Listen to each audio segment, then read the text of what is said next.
Kaleshwaram commission ముందు కేసీఆర్ హాజరవుతాడా లేదా అంటే ఇప్పటికీ బీఆర్ఎస్ శ్రేణులైతే స్పష్టమైన ఒక ప్రకటన అయితే చేయలేకపోతున్నాయి. ఎందుకంటే ఇప్పటికీ ఈ నెల 5వ తారీఖు ఇప్పటికే కేసీఆర్ హాజరు కావాల్సింది ఉండగా ఆ కేసీఆర్ మరొక గడువు కావాలని చెప్పేసి ఆ కమిషన్ కూడా కోరడంతో కమిషన్ కూడా ఈ నెల 11వ తారీఖు కూడా టైం ఇచ్చింది. బట్ ఆ 11వ తారీఖు కూడా కేసీఆర్ వస్తాడా రాడా అనేది ఇప్పటికైతే చాలా ఉత్కంఠగా నెలకొన్న పరిస్థితి. మరో పక్కన మనకు అందుతున్న సమాచారం ప్రకారం ఖచ్చితంగా కేసీఆర్ కూడా హాజరు కాకపోవచ్చు. తన లాయర్తో ఏదైతే కమిషన్కి సంబంధించి కమిషన్ ఏమైతే అడిగిందో దానికి సంబంధించిన డేటా అంతా తన లాయర్తో పంపిస్తాడని చెప్పేసి కూడా మనకు అందుతున్న సమాచారం. మరో పక్కన ఇప్పటికే ఈటెల రాజేందర్కు సంబంధించి 6వ తారీఖు అప్పటి ఆర్థిక శాఖ మంత్రి బీఆర్ఎస్ మొదటి టర్మ్లో ఉన్నప్పుడు అప్పటి ఆర్థిక శాఖ మంత్రి ఇప్పుడు ప్రస్తుత బీజేపీ మల్కాజ్గిరి ఎంపీ ఈటెల రాజేందర్కు మాత్రం 6వ తారీఖు అప్పటి ఇరిగేషన్ శాఖ మంత్రిగా ఉన్న Siddipet MLA BRS senior leader Harish రావుకు 9వ తారీఖు డేట్ ఇచ్చిన సంగతి తెలిసిందే. ఇప్పటికే కాళేశ్వరం కమిషన్ దాదాపు 100కు పైగా కాళేశ్వరం సంబంధించి ఎవరైతే అధికారులు ఉన్నారో అన్ని డిపార్ట్మెంట్లకు సంబంధించి దాదాపు 100కు పైగా అధికారులను అయితే ఇప్పటికీ విచారణ చేయడం జరిగింది. మరో పక్కన కాళేశ్వరం కమిషన్ని ఇప్పటికే 7 సార్లు పొడిగించారు. కంపల్సరీ కాళేశ్వరం కమిషన్ ఏదైతే వేసారో 100 రోజుల్లో తన గడువు 100 రోజుల గడువులోపు తన నివేదిక ఇస్తుంది ప్రభుత్వానికి అని చెప్పేసి ప్రభుత్వం చెప్పినప్పటికీ బట్ 7 నెలలు అంటే దాదాపు 7 సార్లు కమిషన్ అయితే పొడిగించడం జరిగింది. దాదాపు కమిషన్ కూడా దాదాపు 14 నెలల నుంచి కమిషన్ కాళేశ్వరంపై పనిచేస్తుంది. ఇప్పటికీ ఖచ్చితంగా కేసీఆర్ని బదనాం చేయాలనే ఉద్దేశంతోనే కమిషన్ కూడా గడువు ఎక్స్టెన్షన్ చేస్తూ వస్తున్నారు. ఖచ్చితంగా కేసీఆర్కి నోటీసులు ఇచ్చి బదనాం చేయాలనే రేవంత్ రెడ్డి రాజకీయ కుట్ర ఉందని చెప్పేసి కూడా చాలా వరకు ఇప్పటికే బీఆర్ఎస్ ఆరోపణలు చేసింది. మరో పక్కన కేసీఆర్ వెళ్తాడా లేదనేది కూడా ఇప్పటికీ చాలా డౌట్గా ఉంది. ఎందుకంటే హరీష్ రావు ఇప్పటికే కేసీఆర్తో చాలా వరకు ఫామ్ హౌస్లో సమాలోచనలు చేశారు.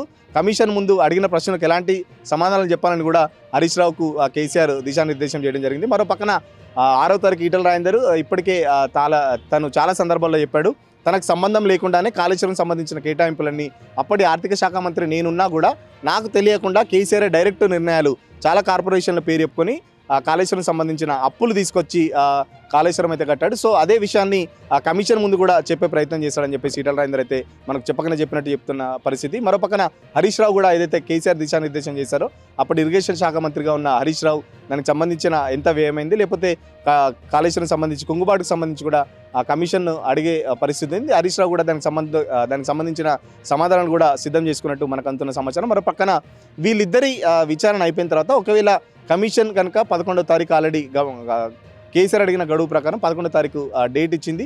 ఆ డేట్ రోజు కేసీఆర్ పోతాడా పోడా అనేది చాలా ఉత్కంఠంగా నెలకొన్న పరిస్థితి. ఎందుకంటే గతంలో కూడా ఇదే కమిషన్ అప్పటి సిఎస్ సోమేష్ కుమార్ని ఒకసారి పిలిస్తే వెళ్ళలేదు.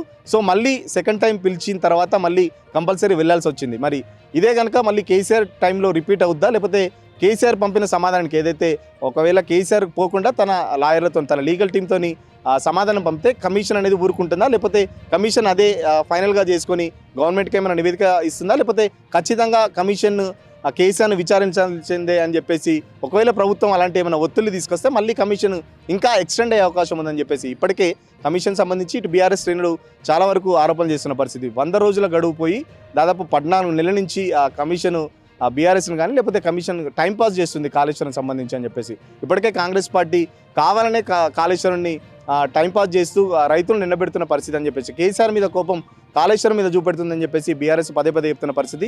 ఈ రోజుకు కూడా ఎమ్మెల్సీ కవిత ఏదైతే ఉన్నారో బీజేపీ కాళేశ్వరం మీద కాంగ్రెస్ కమిషన్ కాళేశ్వరం కమిషన్ కాదని చెప్పేసి కూడా బీఆర్ఎస్ ఈరోజు కవిత చేసిన మహాధర్నాలు కూడా చాలా వరకు రేవంత్ రెడ్డి మీద ఆరోపణ చేసిన పరిస్థితి. ఖచ్చితంగా రేవంత్ రెడ్డి ఇది ఒక రాజకీయ కుట్రలోనే భాగంగా కేసీఆర్కి నోటీసులు ఇవ్వడం జరిగింది. ఇది ఒక కేసీఆర్కి నోటీసులు ఇవ్వడం కాదు మొత్తం యావత్ తెలంగాణకు నోటీసులు ఇచ్చిన పరిస్థితిగా మనం చూడాలని చెప్పేసి కేసీఆర్ ఏదైతే 10 ఏళ్లుగా చేసిన అభివృద్ధికి సంబంధించి ఓర్వలేకనే కేసీఆర్కు ఖచ్చితంగా రాజకీయంగా ఇరకాటంలో పెట్టాలని చెప్పేసి బీజేపీ కాంగ్రెస్ ఆడుతున్న డ్రామాగా ఈరోజు మహాధర్నాలో కూడా కవిత చాలా హాట్ కామెంట్స్ చేసింది. మరో పక్కన ఈటెల రాజేందర్కి సంబంధించి కూడా కాళేశ్వరం సంబంధించి జాతీయ హోదా కూడా తీసుకురావచ్చే బాధ్యత ఒక ఎంపీగా బీజేపీ పార్టీ లీడర్గా ఈటెల రాజేందర్ పైన కూడా ఉందని చెప్పేసి ఈటెల రాజేందర్కి సంబంధించి కూడా ఈటెల రాజేందర్ కూడా సూచనలు ఇచ్చింది. ఎందుకంటే ఈటెల రాజేందర్ ఇప్పుడు బీజేపీలో ఒక్కగానున్న ఒక తెలంగాణ వాడు అని చెప్పేసి ఖచ్చితంగా ఈటెల రాజేందర్కి సంబంధించి కాళేశ్వరంకు పాజిటివ్గా మాట్లాడాలని చెప్పేసి ఈటెల రాజేందర్ కూడా ఈ రోజు జరిగిన ధర్నాలో సూచనలు ఇవ్వడం జరిగింది. మరో పక్కన కాళేశ్వరం ఎంటైర్ కమిషన్కి సంబంధించి ఒకవేళ కేసీఆర్ పోతే ఎలా ఉంటుంది వెళ్ళకపోతే ఎలా ఉంటుంది అని చెప్పేసి ఇటు రాజకీయ వర్గంలో చాలా హాట్ టాపిక్గా మారిన పరిస్థితి.